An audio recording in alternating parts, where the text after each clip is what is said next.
we're muted, and we have video. We're live. All right. Hi, Bobby. Hello, brother. Hello, brother. Hi, how you doing, man?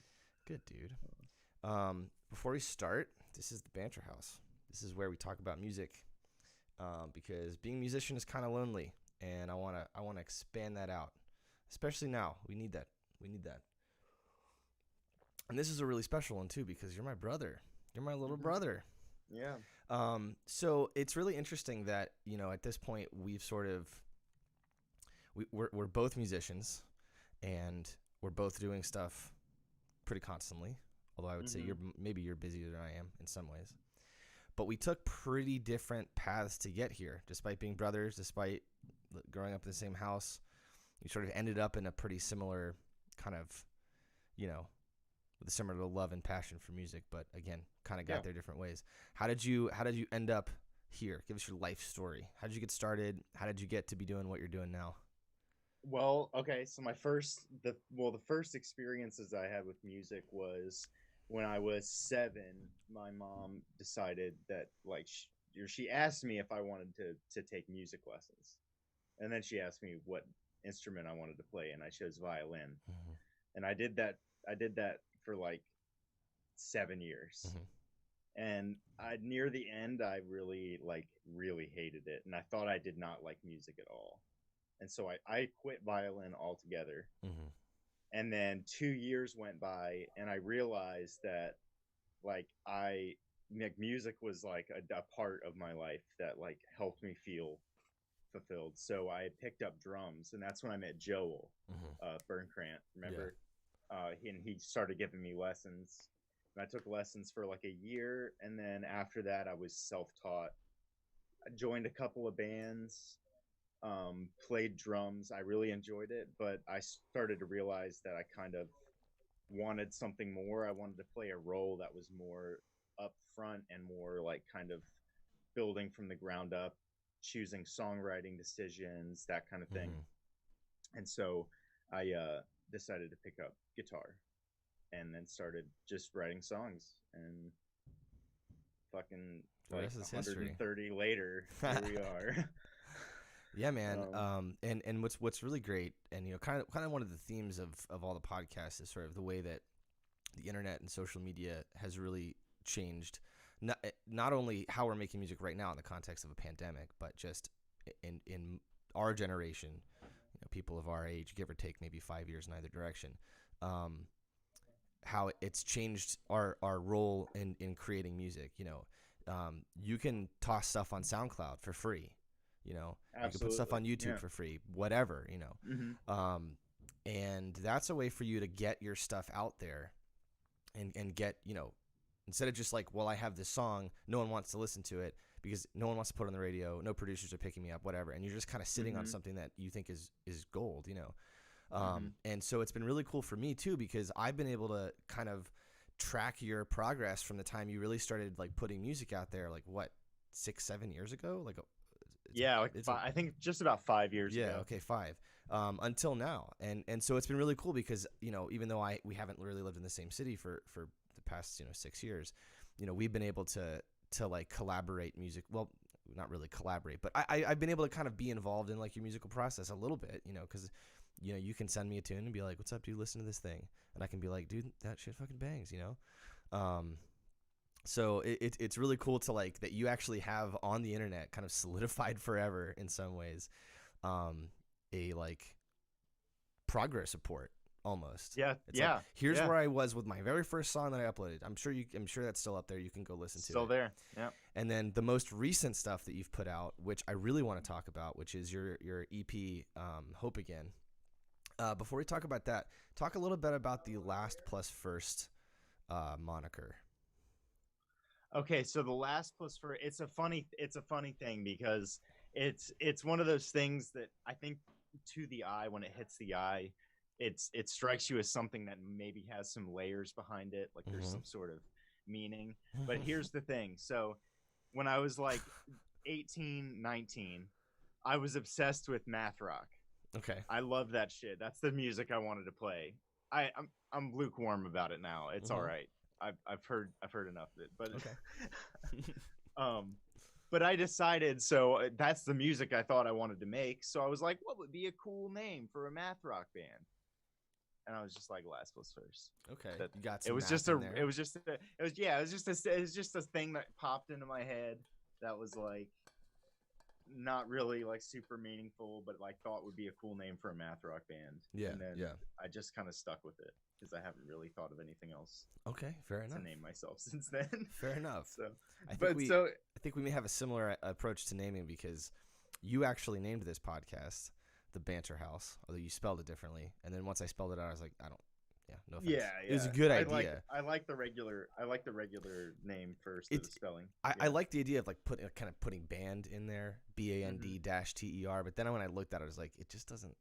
It's one of those things that sounds good, doesn't look good. So, but anyway, the Banter House is probably not the best name for this, but I really can't be bothered to think of a better name, and I had one, so I just went with it. It works. It's catchy. There's so many things that, like, I don't know, man. Especially when it comes to band names, there's so many just like stupid, like dumbass band names that people came up, like Skillet. You remember that band Skillet? Yes.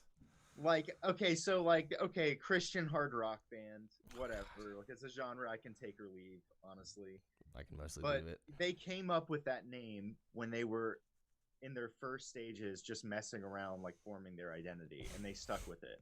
And they still made a serious name for themselves. Yeah, that's true. Like a great success. So, I think, it's about the craft. It's about how you go about. That's true. Doing your thing. So. Well, I mean, people release all kinds of art under their just personal names all the time, and it's not Bobby Engel. To someone who doesn't know who you are, Bobby Engel is descriptive of nothing. It's just another guy's name. It doesn't tell you that you're a musician or an artist, or you could be a investor or something. I don't know, but you still once you get, it's like you still have to build that level of attachment of what you do to what you call yourself, whether it's your actual name, or even if you said, Bobby Musician, it's like you'd still have to attach what you're doing, because musician isn't really that descriptive either. But so let's talk about the album. Last+First released album EP called Hope Again. Let's talk about that. It's a great album, by the way. I absolutely love it. Thank you. Yeah. So what do you want to talk about? I don't know. Tell me about the album. What's up? Okay. All right. Okay. So the album, it's very, it was put together very quickly, but the general gist of it is that I'm in a stage of like my artistry and like my musicianship where I feel like we talked about like a while ago, like a week or so ago, like I'm breaking out of my mold a little bit. And so the songs all kind of came out of various little things that I've been recently being like really successful in overcoming, mostly like things related to anxiety, which I like always like. I'm like stressed out about stuff, like worrying about the future and everything. And then one of the songs, the very first one, Am I the Marble or the Statue Chipped Away, that kind of focuses on the struggle of like self-identity, kind of like the idea that you are the architect of yourself, but in a way you are like a statue, and you're chipping away, you're shaping yourself. And I think I wrote it kind of in a time where I realized I was really afraid that I would change parts of myself that would affect me negatively, or like remove parts of myself that I would never be able to get back. And I guess it's like a hoarder mentality of like bad habits and personal traits where like, I don't know. That's a bad way of explaining it. No, I think that makes perfect sense. If you're interested at all in sort of self-reflection and looking at, your reactions to things and identifying and saying, hey, this reaction, the way that I'm reacting to this situation, whenever I do this, it causes me to suffer. And so I'm going to not do that anymore. It's not that simple, really, because it's like that one reaction maybe has 5 consequences. And maybe one of them is that you suffer more, but maybe the other 4 are something that are positive. And maybe you don't know that that's the case until after you learn to not react like that. and now it's true, you've kind of alleviated and eradicated some suffering that you kind of induce on yourself, but Yeah. maybe you've also lost something else, something positive and beneficial in the process.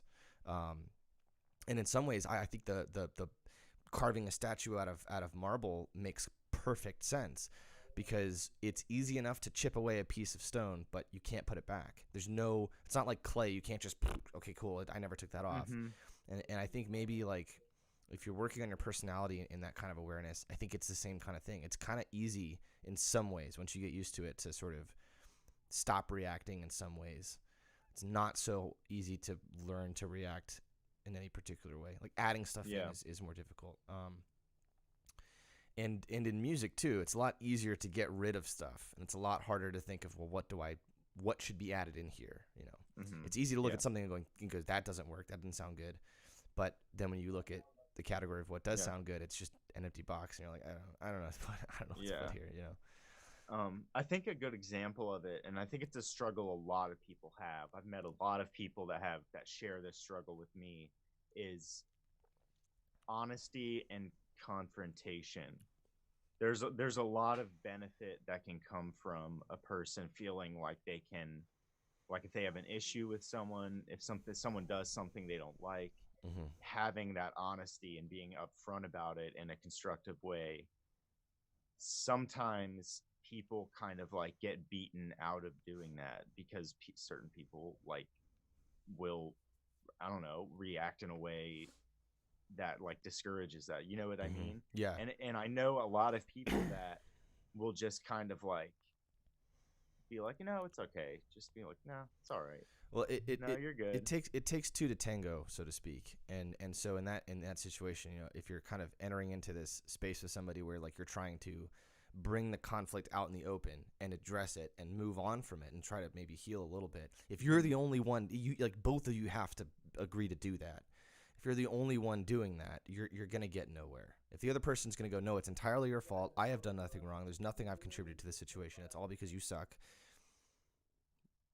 There's nothing you can do about it. There's nothing you can do about that. Yeah. I mean, you can try to convince them to think a different way, but good luck. And I think those types of situations create a lot of stress in people, and eventually some people kind of chip away that part of themselves that feels like they have the power to confront. Yeah. And it does a lot of damage, I think, to both parties, because nothing will change if nobody communicates, obviously. Well, one of the things that I like about your EP is that these songs are dealing with these kind of negative emotions and reactions, stress, worry or anxiety, whichever you want to call it. And then the idea of the scary process of sort of addressing your own sort of personality like it's a block of marble. But you deal with those things in a really positive and hopeful way. I mean, hence I think the name of the title of the album, Hope Again, right? What was it like trying to write about negative things in a way that's like positive and shows like optimism and forward motion for the future? I think the main driver of that, the kind of thing that I found to make that idea work, was thinking of character development as the narrative of the song goes on. I think Stress is a really good example of that, because it starts out with the expression of that emotion. I'm stressing over what I don't know. I think that song was born out of a lot of anxiety, and I think the tricky thing with anxiety is sometimes it's not very pointed. Sometimes you feel it and you can't identify the source or like what you need to do to alleviate it. And so it's like over what I don't know. And as the song goes on, it ends up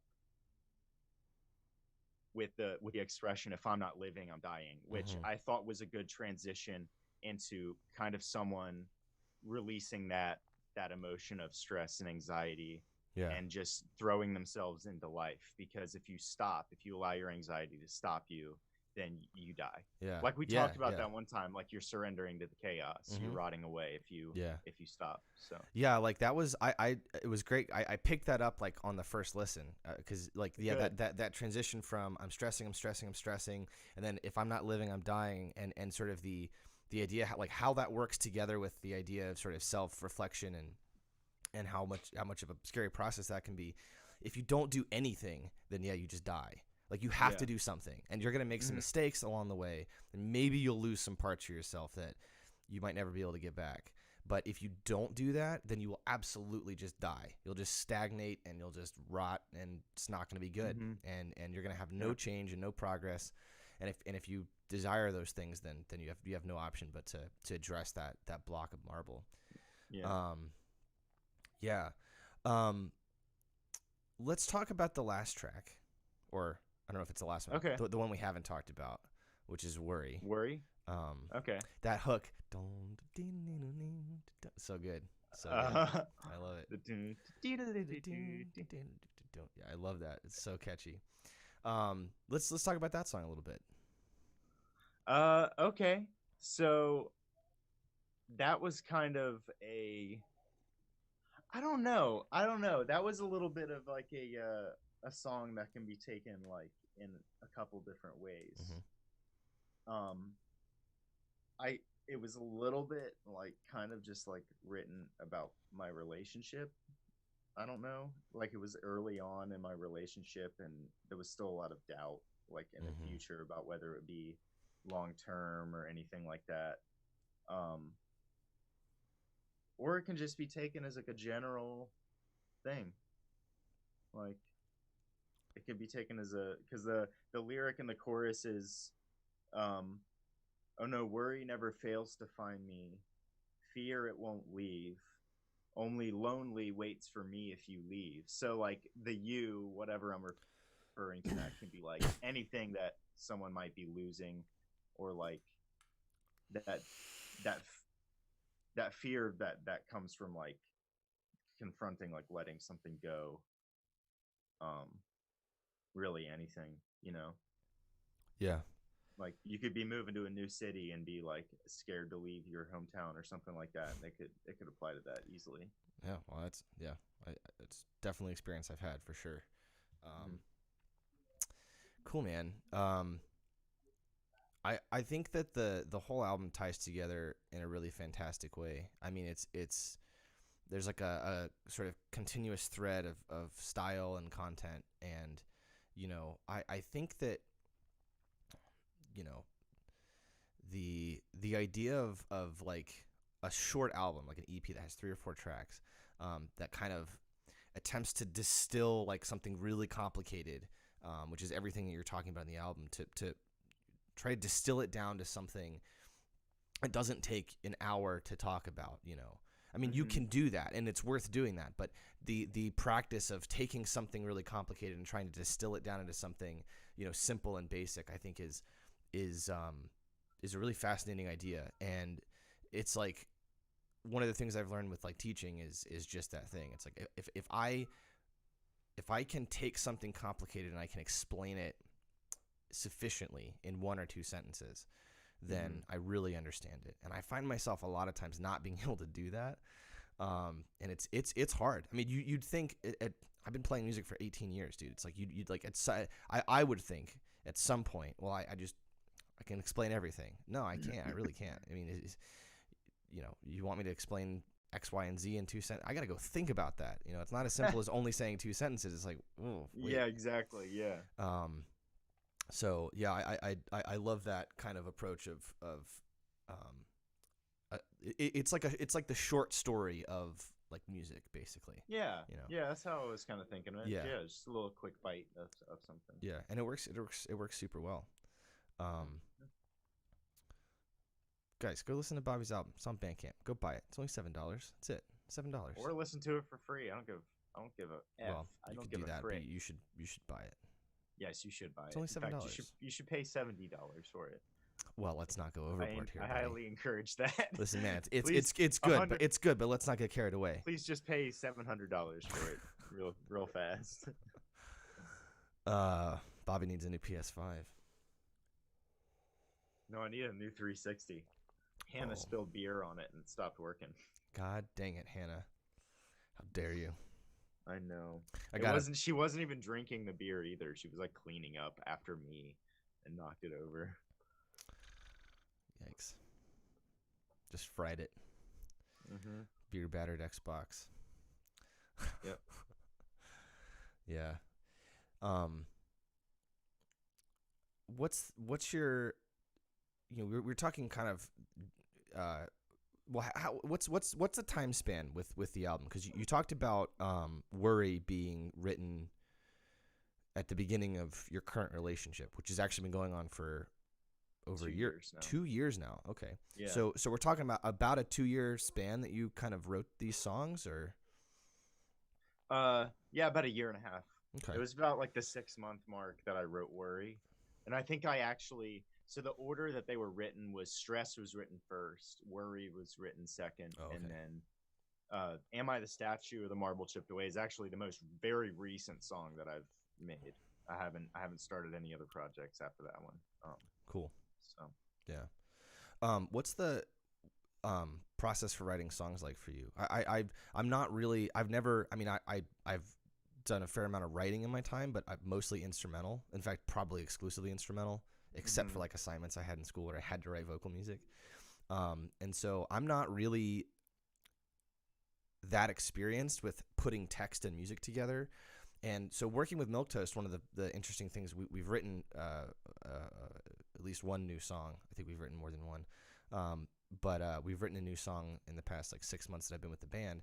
And what was interesting, and we're writing a new one now, and it's turning out to be the same process. What's interesting is that it kind of starts with like a bass line and some harmony, and Mhm. then our singer just kind of oohs and ahs a melody until he figures out the melody, and then he writes lyrics to the melody. Um, Yeah, and so yeah. I'm curious if that's a similar process for you, or if you do you start with the lyrics, or is it maybe a mix of both? I'm just really curious about that. Um, it's a little mix of both. Most of the time, you're good, bro. You're good. You're being quiet. What do you need? Yeah, here. Take it. Go. Um,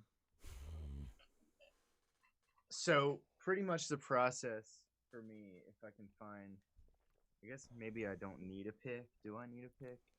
It's pretty much the same. I try to choose something on guitar, usually like a chord progression or something that I think sounds. Oh, he brought me guitar picks. Thank you. Nice, thanks, Joe. And hi, Joe. Hi, Joe. Get out of here. Get out of here, Joe. Okay. Um, yeah, it'll usually start with something. I'm very limited with my chords on guitar, but it'll start with something like a. He says that. That's not true.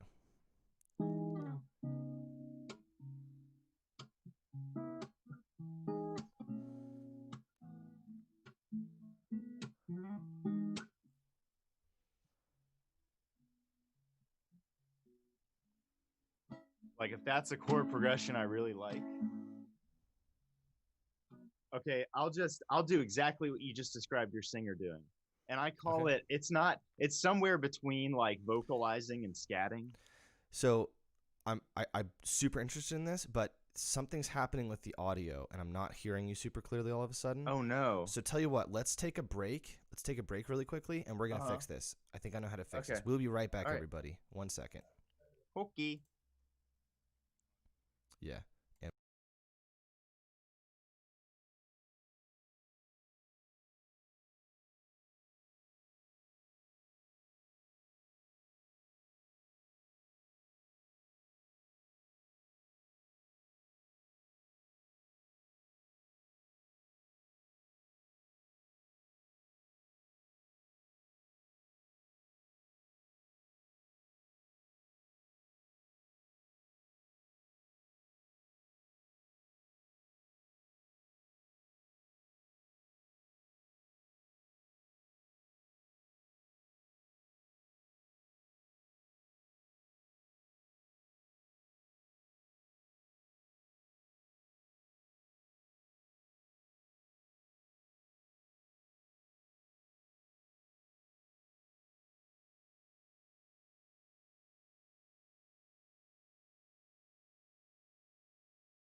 And we're back. We are back. No, we're not. Yes, we are. We fixed it. We fixed it. Audio issues. All 0 people watching are now going to be able to listen clearly. Good, man. I just wouldn't, we got a lot of pressure on our shoulders, Yeah. So you were talking about kind of how your process. You start with like kind of getting a kind of a rhythm or a harmony that like a chord progression that you really like, and then what's the next step after that? Yeah, you get like a chord progression. Like let's say I just want to do like A minor to E minor, just like, and I want to like, okay, so I got like a good like backdrop, like rhythmically. I guess when I'm doing the chord progression for guitar, I'm also making a lot of decisions about like the rhythmic pulse of the song. Mm-hmm. I do play very rhythmically with my playing, and that usually determines like the overall pulse of like how things are gonna go. Right. And the thing I do for vocals is like I was saying right before we had the issue with the sound. It's not quite scat singing, but it's not quite oohs and ahs. It's like something oddly like in between the two. So it would just be like a oh, you know, oh, I say you want so get away, you babe. Oh, babe. Yeah, so it's like just something like that, and that's where a lot of like melodic decisions are made about. Cool. And yeah. Then usually from those vocalizations, a few key little lyrics pop out. Okay. So you're just kind of you're not actually singing from any sort of like written anything. You're just sort of putting in words sort of as they come to your brain. Not usually. Once I get like kind of a melody down, sometimes I'll start kind of writing ideas down and like trying to construct lyrics to go along with the melody. Cool. Yeah. Awesome. But that's not always how it goes. Sometimes yeah. It's different. Yeah, I mean, I was about to say, I think we should like caveat that with like, no one writes every song the exact same way. Yeah. Like you may have a general process. Maybe we could say like 80% of your songs have been written with that process, but there's always exceptions. But I really like that approach of kind of starting with melody and then working your way out of that. I mean, I think starting with lyrics and working your way into the melody as well is just as valid. But yeah, it's really cool, man. I like that. Yeah. So in addition to playing, all the instruments, when you listen to Bobby's music, it's all him, except for the cello part. That's in the one song. That's me. But everything else is Bobby. It's all Bobby. He's playing, he's recording everything. And you also take a producer role. Yeah. So if you're since you're kind of doing this sort of jack of all trades kind of approach, does the knowledge that you're going to be producing it at some point, does that play into the writing process, or is that just something that sort of you just say, I'm not going to think about that until once I like record stuff and then I'll think about it, or how does that work for you? Those ideas usually start popping into my head kind of right when I start writing the vocals. Yeah. Hey, can you bring your mic closer or maybe turn your volume up a little bit? Yeah, that's okay. Is that better? Can't hear you very well. Is that a lot better? That's much better. You might even want to turn yourself up just a touch. Okay. I only have just a little bit to go. There we go. That's great, dude. Yeah, that's perfect. All right. Cool. You're the silky smooth one now, buddy. Anyways, what were you saying? You are both the writer and the performer of the instruments and the producer of the records. So since you're kind of playing all of these roles for your own music, does like the knowledge that, hey man, at some point I'm going to be producing this, like does that factor into the writing process at all for you, or is that something that you sort of just say? So usually once I get an idea for like some sort of chord progression and start writing the lyrics and just making vocal decisions, then I start to really try to think of, what is my arrangement going to be? I think arrangement is like 80% of production. Is just choosing what instrument and what tone you want out of them, pretty much. That's pretty much it for me. uh, I try a lot to get the emotion of the song kind of out of the timbre and the tonality of the instruments, rather through like trying to do anything like crazy or complex with chord progressions. Adam Neely has a really good video about how people overemphasize the emotional like nature of chord progressions. And he talked about the timbre of an instrument has a lot of influence over emotion. Yeah. So I try to choose things that have a timbre that fits the emotion of the song. And what I went for with my EP was I wanted to go for things that sounded kind of contemplative a little bit, especially in the verses. So I tried to go with kind of things that were very even and smooth on the low end. And then as you get to the high end detail, they're a little gentler and a little softer. Yeah. And it kind of sets like an even tone at the bottom with some more rhythmic high stuff at the top. And it kind of gives the impression of like looking inside of one's own head a little bit. Yeah, I think like thinking vertically, moment by moment, it feels very rounded at the top and the bottom edges. Like it doesn't feel like it just sort of gradiates out into sort of the out of the spectrum of hearing. It feels like it's just sort of rounded off, sort of sitting right inside of that range, if that makes sense. You know, it's interesting that you were talking about this idea of choosing timbre. One of the things that really stood out to me about the album is that the drums, the percussion, I should say, is really understated, both for you as a drummer and just for you typically, which I thought was a really fascinating choice. It's not really something, it's not an approach to the sort of drums or percussion that I've really heard from you before. And so I'm wondering if you want to talk about that a little bit. You know, it's like there's not a lot of like cymbal, snare, like sort of the typical backbeat kind of thing. And when there is some of that, it's really understated. It's not four to the floor, drum out front kind of rock band feel, which has been part of your sound, I think, for a really long time.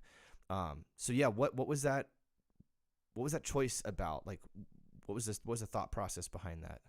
Oh, well, it was kind of a little bit of that style was kind of born out of necessity a bit, because I lived in an apartment for a year and did not have my drums, which also means that I practiced my drums maybe 4 or 5 times in a whole year. Wow. So not only did I get a little rusty, and I still am a little rusty on drums, I'm getting it back a little bit though as I have more opportunities to play, as you can see in the background. But it was kind of, I started sampling a lot of things. And I think the thing with sampling is, especially if you're doing what I was doing, which was a lot of either recording very short samples and building an entire long track out of that, or even dragging in single samples and building a groove, like a short, like 8-bar groove, and then extending that out, is you find that you're starting simple and like basic and like foundationally, and then you're either adding on or taking away from it. And what you end up usually with something that's very tight and very tasteful, but really just is a very even solid for the song. Which that was born out of necessity for me. It wasn't something that I decided to do on purpose because I thought it sounded good. But it did kind of benefit because some of the rhythm and some of the color and brightness is now coming from other arrangement and instrumental choices.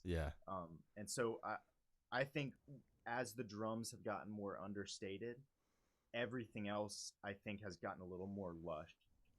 And a little more like bright to the ear. And I really just like that on music. So I'm just sticking with it. I love that you ended up in a place of necessity. You're living in an apartment, you can't play drums. It's just, it's just not gonna work. No one's gonna be like, people might be cool with you playing guitar at like 10 in the morning. They're not gonna be cool with you playing drums. No, like ever. It would not take long. So I love that instead of just going, well, I guess I'm not playing drums, I guess I can't record anything, that you instead said, no, I'm gonna do something, and you adapted to that situation, and were able not only to sort of supplement the fact that you weren't able to like play live drums, but you also like explored it and lived in it and really turned it into something that's like a part of your sound. You know, it doesn't like I had no idea that it was just a necessity thing. Like I thought that it was just like, this is what he decided to do, because it's so good, it's so thoughtful, and it's so well done. It doesn't sound like you just sort of threw in a bunch of random sounds and said, there, I've got a fake drum track, you know, or something. And so I love that you took a situation like that and adapted it into your musical style, rather than just not writing anything. Because I think that's what a lot of people might. I mean, I find myself doing it sometimes, man. If it's like I am in a situation where I can't do what I want to do, and instead of adapting, I'm just so easy for me to just go, well, I'm just not doing it then, you know. Yeah. So I really like that. That's really cool, man. Yeah. So besides the sorry, did you have anything else to say about that? No, no, thank you. Yeah. I mean, I'm glad you think that's cool. Yeah. I've always like kind of limitations, I think, are like the first necessity of like creativity a little bit. And I've always been a proponent of that. A long time ago, I read a book. I forgot her name. I totally forgot the name of the lady, but it's called The Artist's Way: The Path to Creativity. And one of the things she was talking about was sometimes limitations can lead, they have a chain reaction effect with your creativity. Julia Cameron, is that the name of the author? Julia Cameron, that's it. Cool. Yep, that's her. Yeah, it's a Google. great book, dude. You should read it. Yeah, I'll check it out. You should definitely read it. I'll check it out. Yeah, I definitely like to read it. A great approach to creativity. It's one of the things that's really like helped me, because she has an approach of people's creativity. Everybody has a high amount of creativity. It's in our human nature to do that. And she says that instead of kind of misleading yourself and focusing on trying to heighten your creativity, she says instead you need to remove obstacles from your creativity.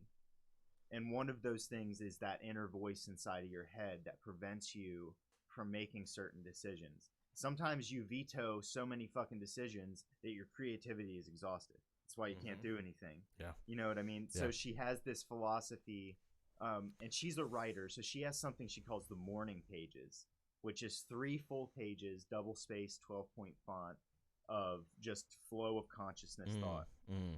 And you do that every single morning, and that's what has influenced my like beginning process of writing songs. Is kind of just allowing my brain to just start fucking mashing shit together. I love that this idea of the process of taking things away in order to reveal something versus just putting things on. In South Indian pedagogy, there's the mindset that how did Aaron Page put it? I'm probably going to mess this up, but it's the mindset that learning to be a musician is not a matter of accumulating knowledge and accreting skills onto yourself. Like, you don't start from 0 and then add, decimals to it until you finally have 1. But the 1 is already there. It's encased in a bunch of obstacles. It's encased in a bunch of bad thinking and bad habits and bad motor skills. And what you're doing is you're just taking those obstacles away. You're taking cloth off of the statue. The statue's always been there. You're not creating the statue. It's there. You're simply removing the things that are in the way of the statue. And it's funny that this idea has come up twice now in your philosophy, and I really like it. It's awesome. I think it's a different. I'm not so sure that that's necessarily true, but it's a very, very fascinating way to think about learning, because it's like, it's not that like when you're like, let's say studying an instrument, the cello, for instance, any instrument, but you're not, it's not that like you just are able to do more and more difficult things. It's that you're able to make difficult things easier. Does that make sense? Yeah. This is why, like, when you watch like a player playing, cello, again, any instrument, playing at a very high effortless. Technical, a high technical virtuosic level, and you go, oh, they make it look so easy. It is easy to them, That's it. Yeah, that's it. That's the thing. It is. That's the thing that I think that like a lot of musicians have trouble explaining because people were like, "Wow, how do you do that?" It's like And I they're don't just actually like, know. "Oh, Maybe they're just like, oh, it's kind of like you just do this." yeah. we take it for granted. Yeah, we take it for granted. Yeah. Cool, man. Well, so besides being a writer and a musician and a producer, you're also a visual artist. Yeah, I like to draw and stuff. Yeah, I'd really like to. I just moved, and a lot of my stuff is still in boxes, and that's my fault because I'm lazy. But I do have some of your art, and I should have brought it out. But I mean, I have some I can show. I would love that because your style in your art as well has changed pretty radically over the past 4 or 5 years.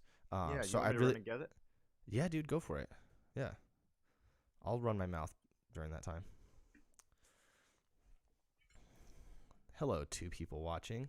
Thank you for watching. Comment or something. I don't know. Subscribe. All that kind of stuff. I just feel sleazy asking to subscribe and like. Do it if you want. It's fine. Don't dislike maybe, but or leave us a comment if you have a question. Maybe take this time. Go to Bobby's Bandcamp. The link is in the description of the stream, and go listen to a song or something. And love to hear what you guys think about it.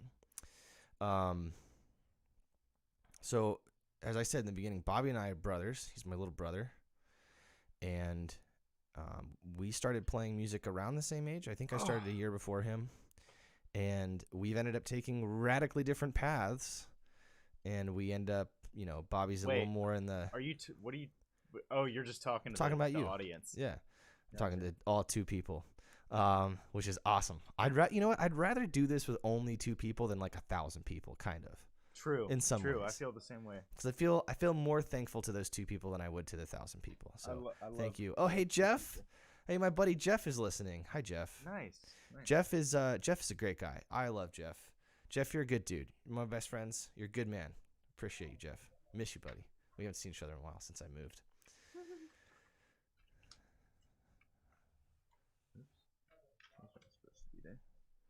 So what do you want to know, bro? What do you want to know? I don't know, man. Let's just see some stuff. Hold it up to the camera, I guess. So most of my stuff is I try to do kind of 3-dimensional or combined with abstract type of like spaces, mostly like kind of aerial spaces, sometimes with some atmospheric perspective where you can see the ground, objects, and sky. That's like a little thing I did. I had a really bad sinus infection when I drew this, so I just wrote feeling sick. Yeah. Because yes, I was feeling sick. Jeff Lloyd has liked and subscribed. Thank you, Jeff Lloyd. Nice. This is another little... I did a little abstract thing with like ink, graphite, and colored pencils. Wow. Kind of cool. I haven't seen that one. Like fragmented. Yeah, this was pretty recent. I think earlier this year. I love that. Little flow of air. I think I was watching these videos while I was drawing this. That was like these wind tunnel videos of like testing out like where they test cars and shit like that. Mm-hmm. They like strap a fucking Toyota Prius down and like just blast 1 hour winds to like literally it's fucking awesome. And they send these little like these little colored particles with the air that like light up green with UV lights, and they can watch in like real time. It's fucking awesome. I've seen those. Yeah, it's trippy. This was supposed to be the album cover for my album, which I was/am gonna name My Mind Has Been Cluttered Lately. That's great. I like that. It's not totally done, but I did have a guy named John Cooper who was like, he was learning stuff in Illustrator and wanted something to work on. So I asked him, I was like, "Can you just digitize this thing I have?" And he was like, "Yeah." And he did it. It looks okay. Awesome. Shout out to John Cooper. Yeah. So, and I have this other series going on. I don't have the paper, but I want to do a little book of art, like with a bunch of different art pieces in it. Each one with a little snippet of like almost like an adult kids book. You know how kids book have like like per page and they're like 50 pages long and shit like that. Yeah. Basically like that.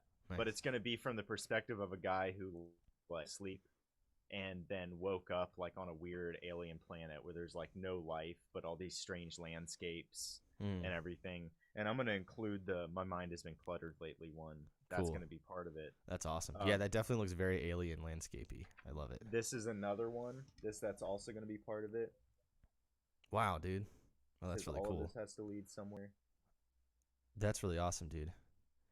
Yeah, and I wanted to appear a little bit of like a little hallucinatory as well. Yeah, you know what I mean. And I think a lot like stuff like this. I think resembles a lot of things. Something that like maybe is like in the vision of the viewer, but like isn't really attached to anything that's in like the landscape. Yeah, and it makes I don't know. Yeah, no, that makes a lot of sense.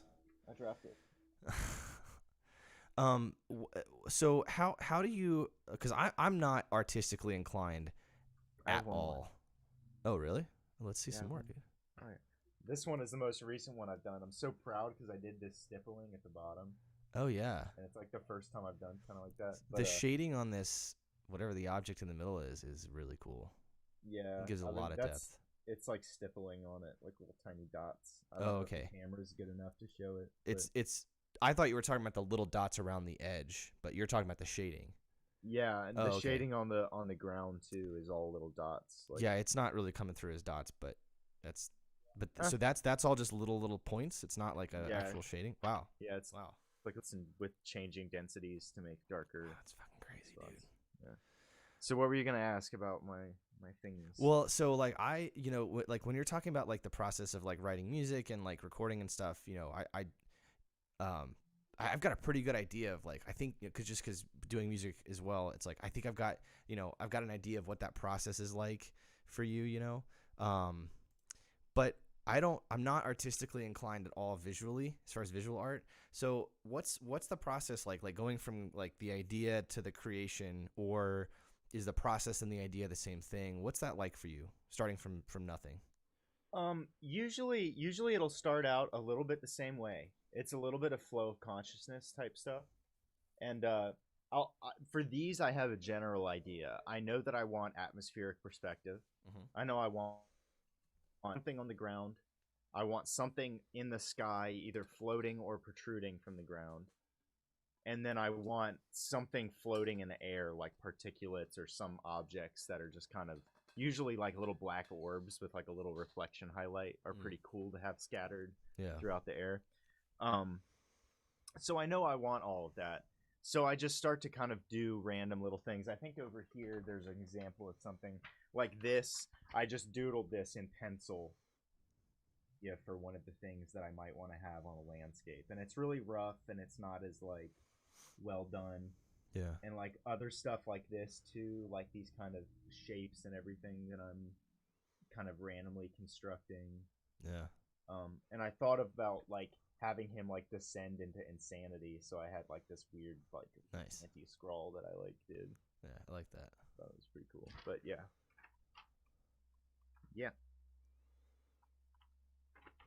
Kind of like that. Cool, man. Yeah. So what's your process for writing music? Oh my gosh. It's my fucking interview now. Well, I mean, I'll be honest. I haven't done a ton of writing in the past couple of years. But, working with, I can talk a little bit about what the writing process has been for Milquetoast so far. And there's been a couple of times where we've written a song, and so I've been part of writing the song from the beginning and writing the cello part, and where there's been tunes where there is no cello part, and I kind of have to come up with one. Mm-hmm. In both scenarios, once we get like a riff of some kind or a chord progression, we kind of build from there. And, if we have a chord progression, then we kind of try to build a riff into that. If we have a riff, we build a chord progression out of that,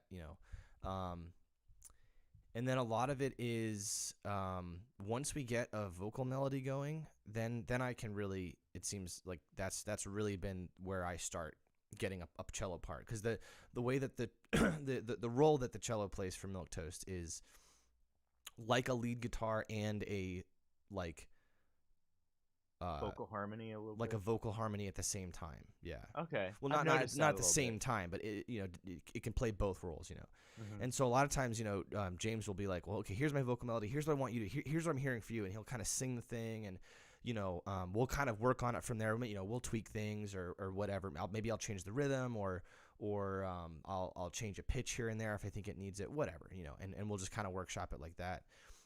And then it's just a matter of like kind of figuring out when is it suitable for the cello to be playing. I mean, the problem, I should say, I mean, not a problem, but like the sort of one of the snags for cellos and rock bands is that a fair amount of my range fits right into the bass range, which is a bit of a problem because it can get really muddy and messy. And if you're doubling the bass line, that's fine. But again, sometimes it can be too thick. Maybe not for a live show, but like for a recording, it can just be too much. Like there was, when we recorded our EP a couple months ago, there was a tune where for most of the song, I'm just doubling the bass line. And we took the cello part of the bass line, doubling the bass line out of the recording because it was just too much. It just wasn't, it wouldn't sound good on a recording. It's fun to do live because it's just, thick and heavy and huge. Yeah. But yeah, so it's a lot of stuff for me is born out of improvisation. I don't I don't really anymore sit down with the idea of I'm going to write something. That has never been a productive mindset for me. What I do is I sit down and I'm just like, I'm going to noodle. I'm just going to mess around. And what happens is as you mess around and as you explore different kind of characters and you sort of allow your personal thoughts and feeling to kind of inform what you're playing, you kind of come across little chunks and you're like, ooh, I like that. I'm going to play that again. I'll play that a third time. Now you've got the beginning of a melody. Okay, so you can set that aside and then you play around a little bit. And that melody's kind of still floating around in the back of my head. And something else comes up. I'm like, oh, these two things, they really work together. Okay, so now I've got a bit of a longer melody. Okay, well, it's pretty easy then to just kind of figure out, for any, again, thinking vertically, for any given melodic pitch, you have a very limited set of chords that will work for that pitch.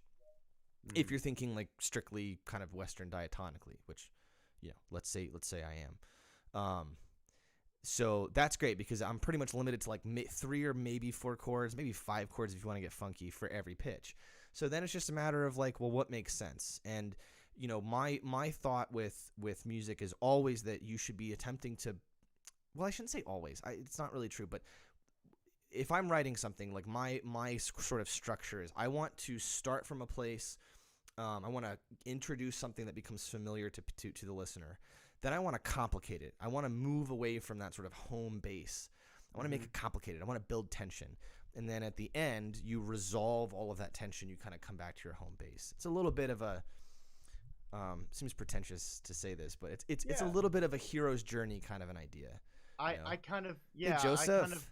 Sorry, Joseph. I kind of think of that as like in the same way as like because usually when I'm writing like any sort of lead part, I do want it to be very like resolve-y, you know what I mean? I don't really get too out there with like any sort of like lead melodies that I do. And I like to think of it as like especially like in the chorus of Worry, for instance, that like little lead guitar part that descends down. It starts on the tonic of the first chord, and then it just very cleanly just lands on the tonic of the chord that the guitar lands on, and it just feels so nice. Yeah.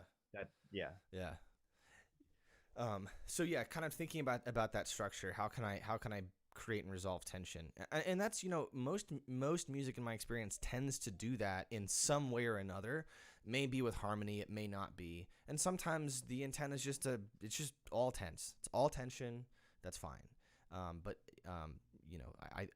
this is all subjective. This is all personal. This is not a hard and set rule. So I'm just gonna say this. I find music that's really atmospheric and just kind of lives in like a 1 and a 4 chord forever incredibly boring. Like I feel like my brain is leaking out of my ears boring. So boring. It could be beautiful for a hot minute.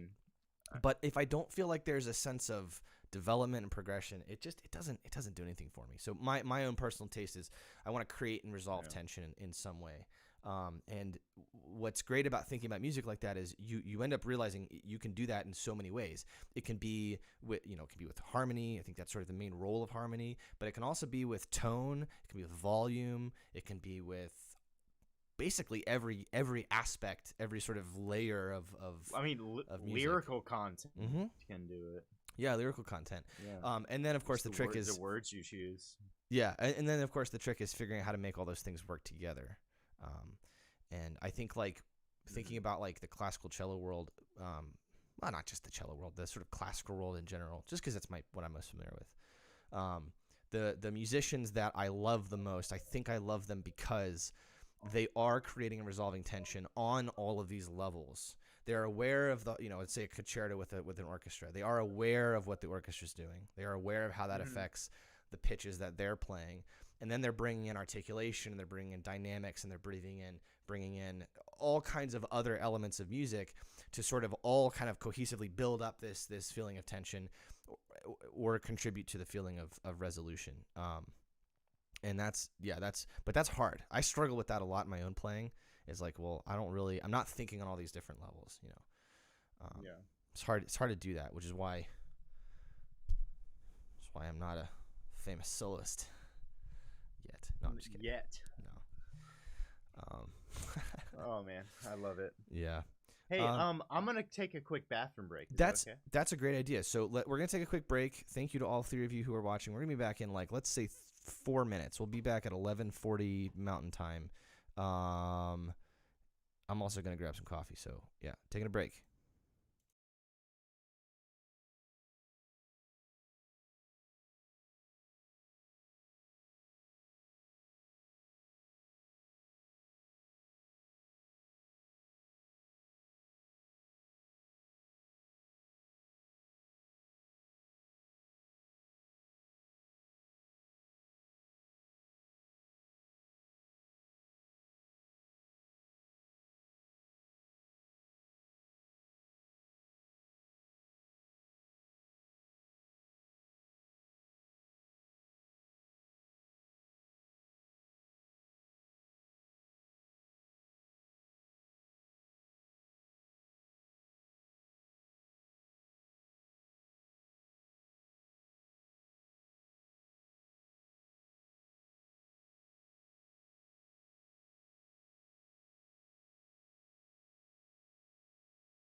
Do I sound bassy?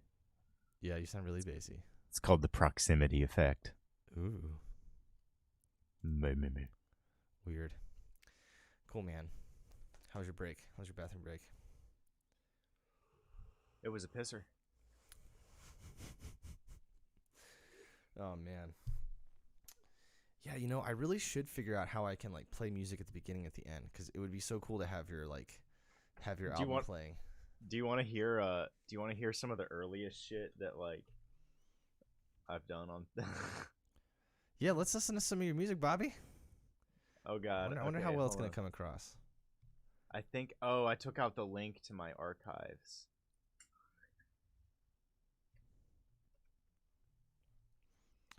You can embarrass yourself for us, Bobby. This is great. Oh, let's embarrass myself. Here we go. I got 40 tracks on here. So, okay, so the way I got started with recording music, here's the little story, is I finally got an iPhone, my very first iPhone. It was the first smartphone I ever had. And on that iPhone, for free, came with a GarageBand app. It was a $5 value for free. It was great. Okay. Are we live again? Okay. And I realized, like, hey, I can record multiple fucking things over themselves. So this is the point at which I started playing guitar. And keep in mind, I knew G, C, and D. Those were the chords. Dude. That's all you need. No, I don't. All the rest are just for nerds. Fuck it. Yeah. So basically, yeah. So, but I hated those, like what I thought of like as like church chords, as like open string, like the first. But so I didn't want to do that. So I started trying other different ideas and like trying to figure out my own chords with no real guidance or education. And so I made things like. No, I'm not gonna play that. Dude, play it. That's the one you should play. Oh, dude, this one. Can you hear it? No, I think you need to share your screen and make sure you turn on the share music as well. Share computer sound. Okay, cool. Nice. Can you hear it now? Can you hear it? Yeah. Okay, so dude, do you remember that Digitech multi-effects pedal? Yes, yeah. Oh my god, that thing was so bad. I used it with that red Ibanez bass. Remember the red Ibanez bass that Mom had gotten for Jesse all those years ago?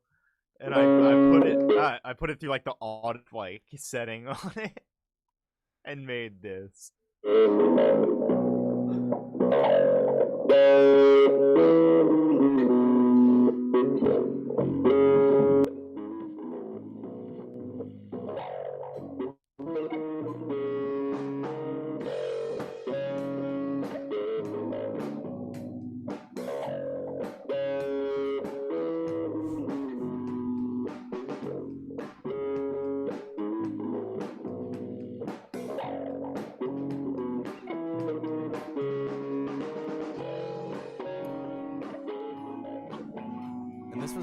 This was all GarageBand on your iPhone? Yeah.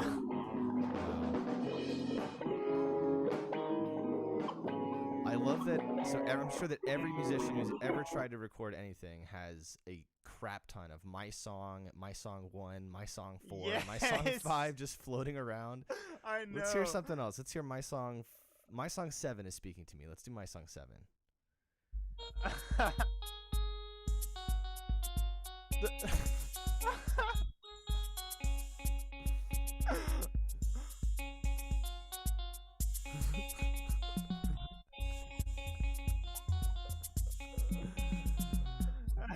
I'm sorry for laughing, but that's fucking great. I know.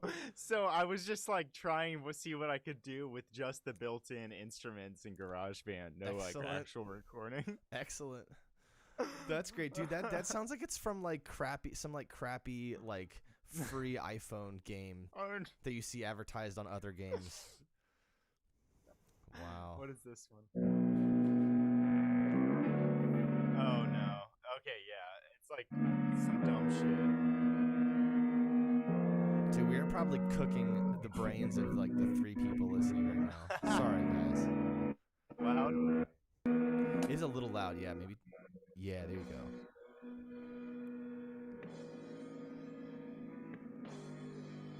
This was like my second or third attempt at writing a song in it. And I was into sludge metal at this point, so that's what I wanted to write. Dude, I think this podcast has all of a sudden turned into a giant shit show, and I fucking love it. This is great. It's grungy, dude. I love it. I did it just with the built-in microphone on my iPhone. Yeah.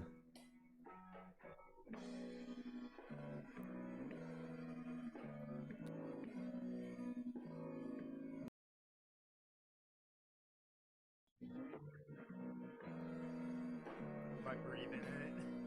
No, this is really... Wow.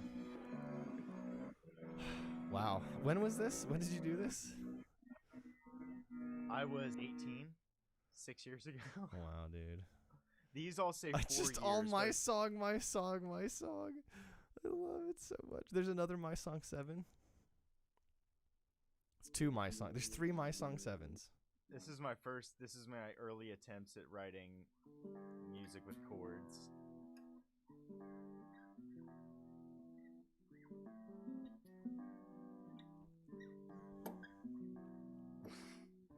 It's exciting, isn't it? Riveting. Tell you what, let's listen to another one. Let's listen to another My Song 7. There's a lot of those, it seems like. There's another My Song 7. I saw 2 more. Yeah. Oh, there's like multiple versions of the same thing. Oh. My Song 11, how about that?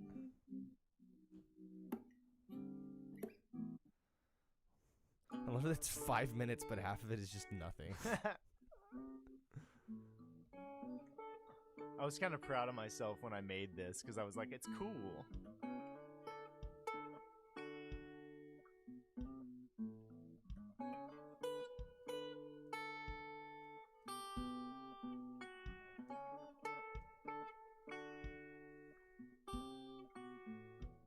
It's not bad.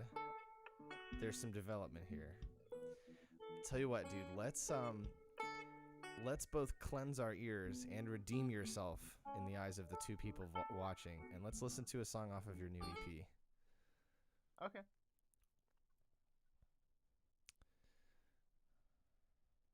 This is the one with Joe on cello.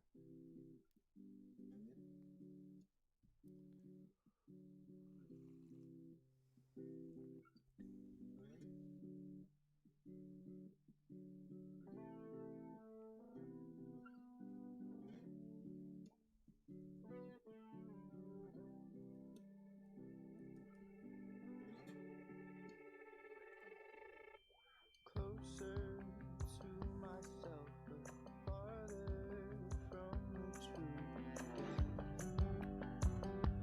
And again, everything's clear. Who I am escapes me. Am I a statue?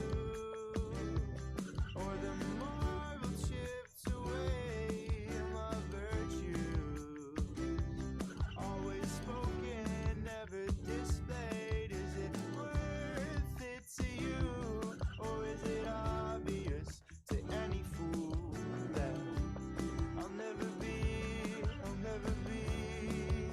anything?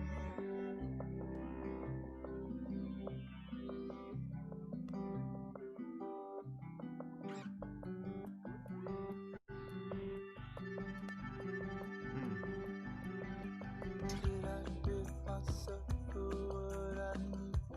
And my thirst to become. Did I gain myself by shedding me? Can a war against myself be won?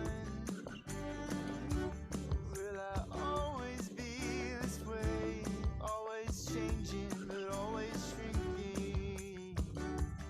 Am I a statue? Or the marble chipped away in my virtue, always spoken, never displayed. Am I worth it to you, or is it obvious to any fool that I'll never be anything?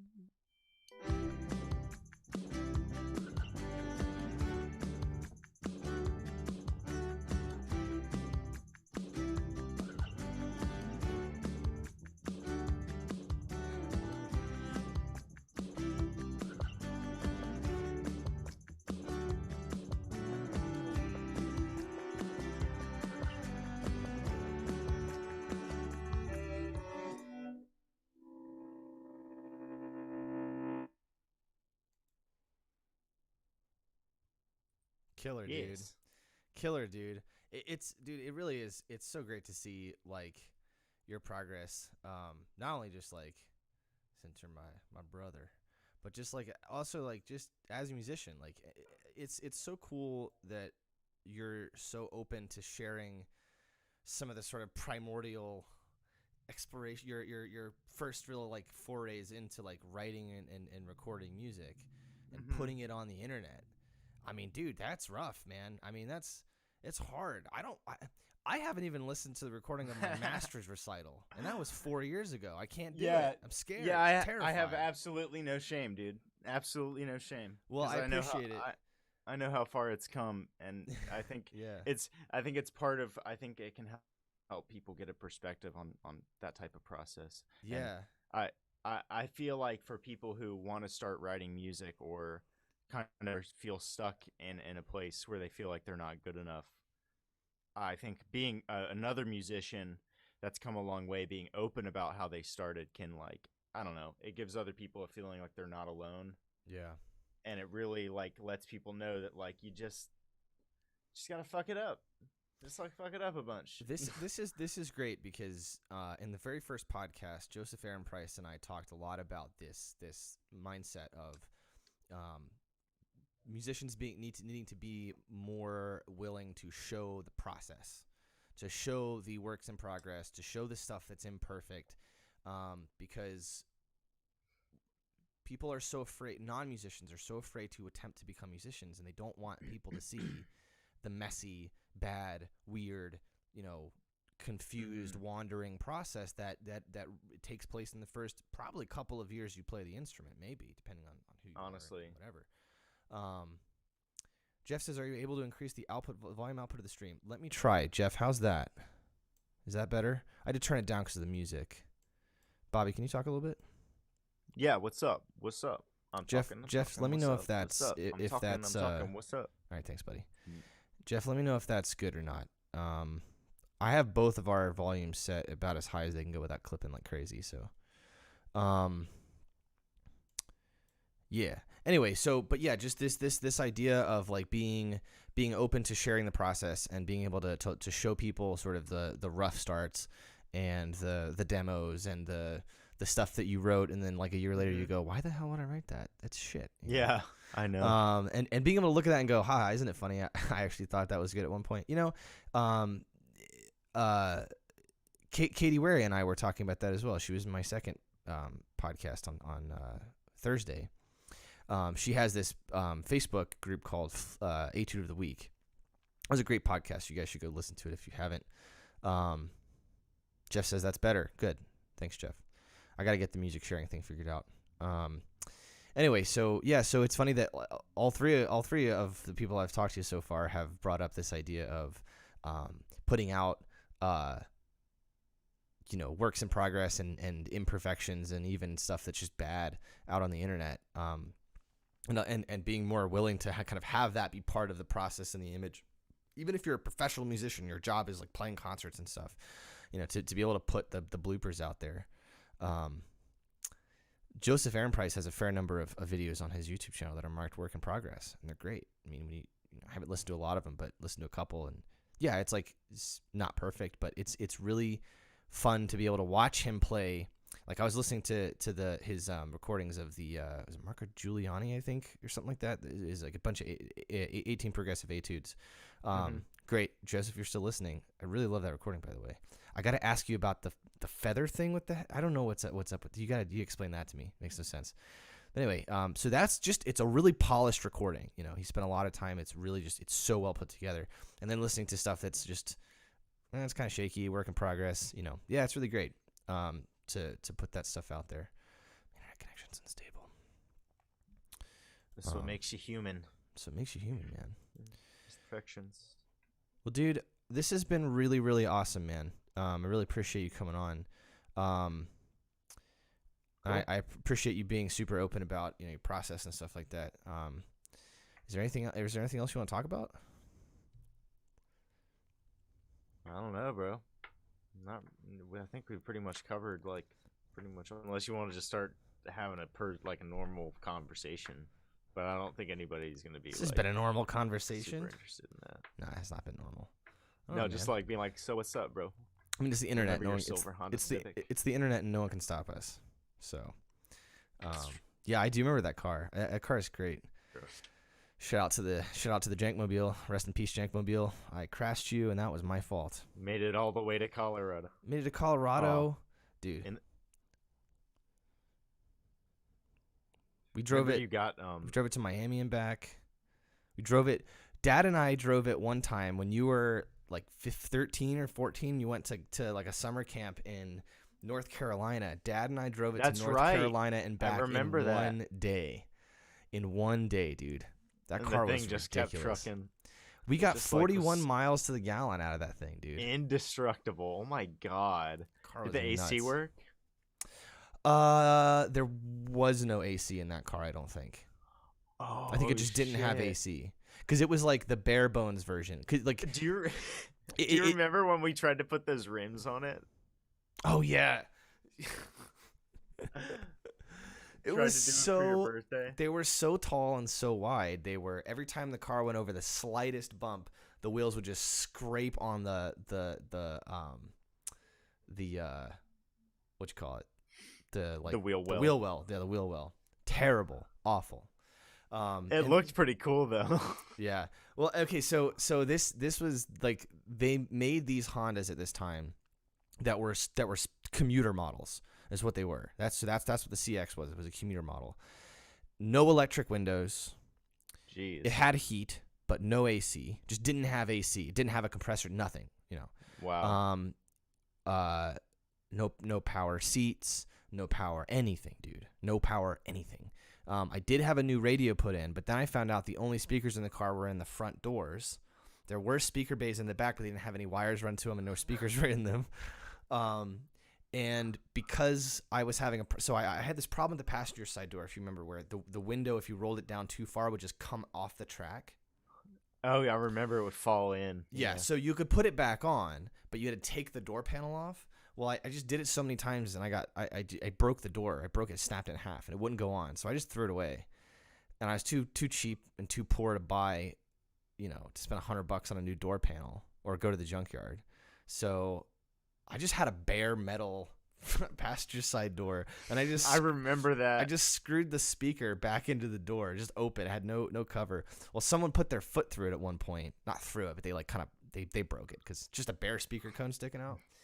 So then, of course, I had a busted speaker and one speaker on the driver's side door, which is just I remember terrible. You had a Bluetooth speaker in your car for a while. Yeah, and then I bought a 5-speaker like surround sound like computer thing with a subwoofer. I had like a middle speaker and 2 sides and 2 backs, and I put that thing in the damn car. I had like one of those things you plug in. Power converter. I had a power converter, so you could plug the actual outlet in, and then it just ran to like a headphone jack. So I just plug in my iPod or my phone. Because that thing sounded good. It actually sounded good, but it was just bad. Really it was good. just like painter's taped wires running all over my car. Super dangerous, probably drawing a ton of power.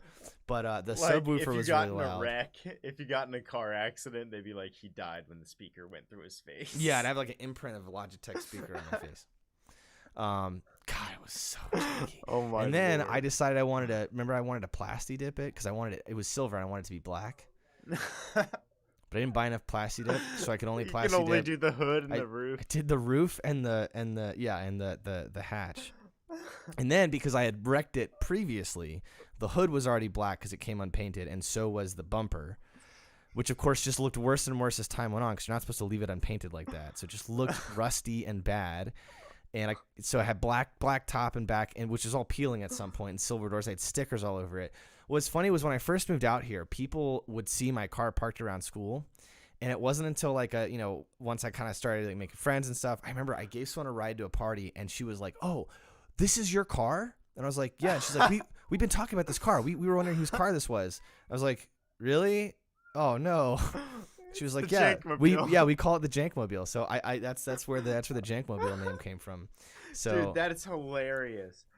Oh my god, dude, yeah. I'm like crying right now. I mean, no one wanted to ride in it. By the way, I should point this out. No one wanted to ride it. They would get in the passenger seat and they go to close the door and it would just be bare metal and they'd be like, what do I do? I'm just Okay. like, just put your hand in and close it. It's not gonna hurt anything, but it's very scary looking. God, dude. Wow. That's rough. I've never had a car that shit. I've never had a car with like a door panel that comes off or anything. My speakers did stop working in my black Honda Civic, but I replaced them. Yeah. You still driving that Fit? Yeah. I like the Fit. It's so good, dude. I get 33 miles to the gallon. Nice, dude. Yeah, my CRV is doing all right. It's doing all right. It's got a weird wobble, like a vibrating at a high speed. Oh no. Yeah, I know. But Is it front wheel drive? yeah, and it's a CRV, which means it's big, but it's also rather light for an SUV, and it's top heavy, and it's front wheel drive. So driving in the snow is terrifying. Absolutely terrifying. Sweet. How many people are watching us now? 2. Nice. They're still here. Wow. Oh man. All right, dude. Well, listen, I think this is a good enough place to end it as any. I agree. Bobby's bio and links, our social media and Bandcamp are in the description. Please go listen to his album and please consider buying it. It's absolutely fantastic. You will love it. I love it. I've listened to it a million times. Bobby, do you want to plug anything? Anything else you're working on? Anything else you're doing? Stuff we should know about? Nope, that's pretty much it. I'll let you guys know when I have something new going on. This is the ending chord. Play us out, Bobby Engel. Banter house. Not a very happy ending chord. Make it a major chord. Make it a major chord. Do it. Okay, all right. There we go. All right. Thank you, everyone, for watching. Thank you, Bobby, for being here. Really good to talk to you as always, buddy. All right. Guten Tag. Thanks. See you guys later. Bye, Joe. Love you, brother. Well, stay on. Stay on.